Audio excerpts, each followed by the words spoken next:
their entire careers. But Beal has already said CP3 will take it for his 21st season. So, Perk, how do you see the Clippers utilizing Bradley Beal? I mean, I think he's going to do fine offensively. To be honest, he has no choice. I think this stint right here with the Clippers is going to determine the future of Bradley Beal.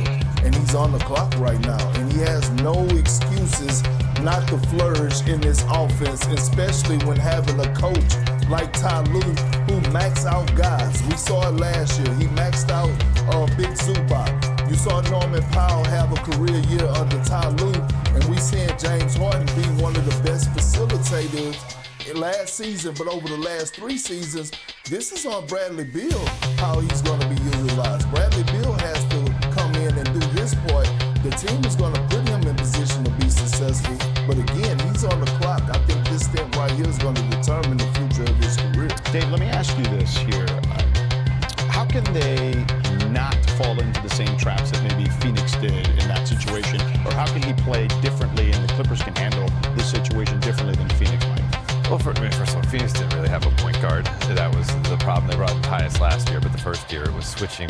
Now it's your turn, KD. Now it's your turn, Bradley Beal. Now it's your turn, Devin Booker. I think the team construction makes more sense for Bradley Beal here, but to me it just comes down to, like, this guy, 13 years in the NBA, 3-time All-Star, more than $318 million in career earnings, and 3 playoff series that he's won in that time. So he's finally in a situation, theoretically, where he can go on a deep playoff run. And let me tell you, I've had the good fortune of covering championship teams with the Lakers and the Cavaliers in my time, many finals teams as well. There's nothing like being part of a team and playing round after round after round. It really makes you closer with your teammates, and it's the pinnacle NBA experience. I think if he can experience that with the Clippers here, he may have found his final home in the NBA. David Dennis Jr.? The best thing that the Clippers got with Bradley Beal, and a lot of their moves that they did this offseason, but they have a lot of wild cards now. Now, Bradley Beal was not a guy who would be for a big three. We saw that with Phoenix, where you can have 3 guys with the offensive skill set that can carry a team with a lot of deficiencies. He's not being asked to do that. He's going to score well with this team, and a lot of other players will too. But what you get from Bradley Beal is a guy who, on a given playoff night, Game 5, Game 6, he can swing that series. He can give you 35 on one of those nights. Chris Paul can have a perfect Chris Paul game on one of those nights. What you have with the Clippers is a lot of versatility, and a lot of guys who come playoff time can swing the tenor of an entire series. Don't tell me the Clippers could not have used a guy like Bradley Beal in Game 7 when everything was falling apart. If he gets hot in a close playoff series, he could be the difference between the Clippers falling apart and having a miracle win, because you have, again, one of those guys as a wild card. Well, you know, I think the interesting part, and you mentioned it, Dave, was certainly the roster construction, I think, is much more beneficial for Bradley Beal. But the one thing none of you guys mentioned, and you started to allude to it in regards to career earnings, he can get paid again, okay? My man's only 32, 33 years old. He's got one more contract in him. There's a lot of motivation there for sure. All right, the Clippers over-under win total as a team has been set at 47.5 at ESPN Bet Sportsbook, 6th highest in the West, behind the Thunder, Rockets, Nuggets, Wolves, and Lakers. So, David Dennis Jr., where do you put the Clippers in the West?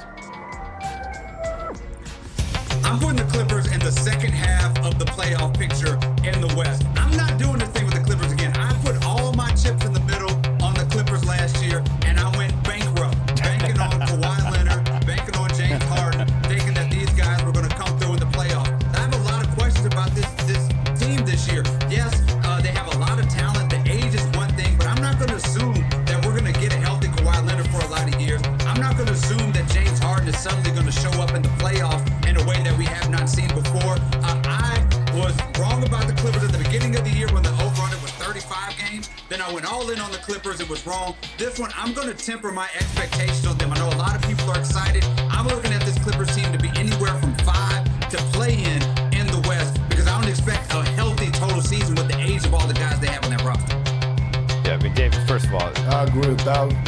Perk, Go got ahead, it. Dave. I'm sorry. Well, you got it, Perk. No, go ahead, Dave. Go ahead. Okay. I want to hear what you got to say. Well, go ahead. I'm just going to say, first of all, David, perfect metaphor, putting your chips in the middle of the table, talking about the Clippers, because we know Ty Lue is spending his whole offseason in Vegas enjoying his time at the Arc. But really, when it comes down to the Clippers, I think sixth best, I think, was their odds. That makes sense. I think they'll be in the 5 to 8 range, and they have depth. I think you could say 1 through 10 that you could put that roster up with any other team in the Western Conference.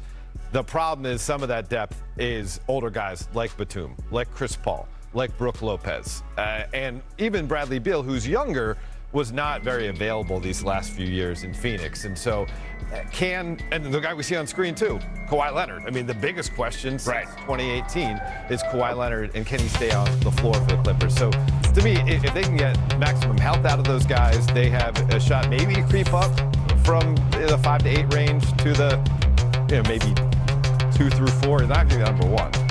But I would say there is a legitimate question mark about the age of some of the role players. Perk? I'm with both guys. I'm with David and Dave. I see them at the bottom part of the West, meaning 5 through 8. And here's why. While other teams were out there going and getting younger at the most important position in the NBA, the wing position, the Clippers got older. Like, you have to be able to slide those puppies on the perimeter and defend at a high level. I can't put all my chips in the middle of the table banking that CP3, James Harden, Bradley Beal, and uncertain Kawhi is going to get stops. Obviously, OKC is there. You have to respect them. They have set the bar. But when you look at a team like the Houston Rockets, they're loaded with what? Wings, athleticism, youth. It's a reason that Amen Thompson wasn't available when they were trying to get Kevin Durant. It's a reason why the Rockets held on to a guy like Tari Eason, who's another elite wing defender. Hell, they just picked up another wing yesterday off of waivers in a Kogi. So that's what you need to load up for. That's what the directions. No rebounds, no rings, but no wings, no rings when it comes down to defending. It's a new one. So you got to be able to defend at a high level. Perk, you're a poet and didn't even know it, man. That's how this works today here, apparently, on this show. All right. Well, in order for the Clippers to make noise out in the West, they will have to mesh together. And, fellas, there are a few things in this world that work together better than this. But today is National Peanut Butter and Chocolate Day. And I know peanut butter and jelly gets all the love for the best duo out there. The pairing of peanut butter and chocolate, I think they give PB&J a little run. Okay, that's just me. But let's take a look at this little metaphor here. We know that SGA and J-Dub deserve the top spot and the respect as the best duo as the reigning champs. But what duo is kind of nipping at their heels here, a la peanut butter and chocolate, Perk?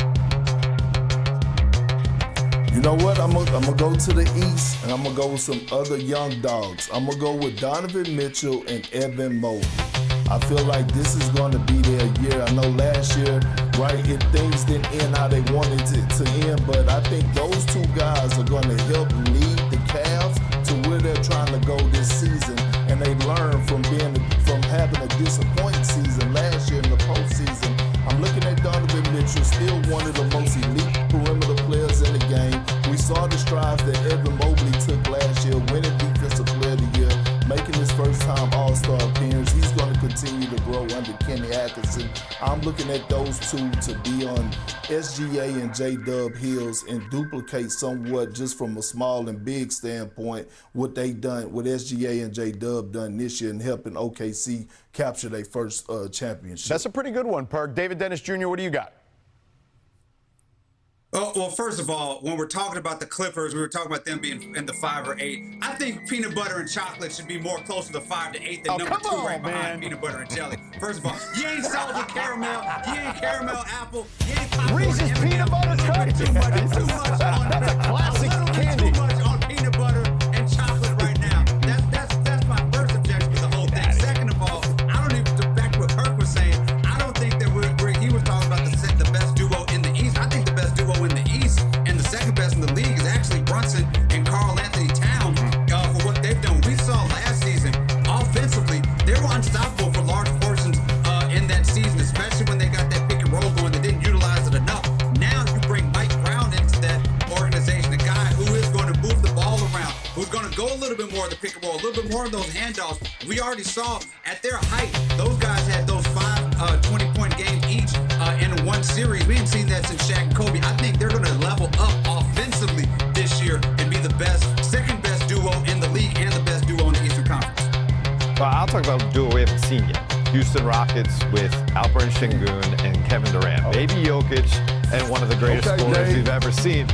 Big boy Jokic, he benefits by having that spacer, that gunner in Jamal Murray. Well, how about Jamal Murray, who's 6'11", and Kevin Durant, and with something to prove after the debacle that was Phoenix. I think they're tough as heck, and you add up their averages last year, you're talking about 45 points, 16 rebounds, 9 assists. They can get it done in a variety of ways offensively. One guy can be the screener, the other can be the guy with the ball, or vice versa. And I want to see what Ime Udoka does with those two. Listen, I'm going to go with a little bit of an older mix here.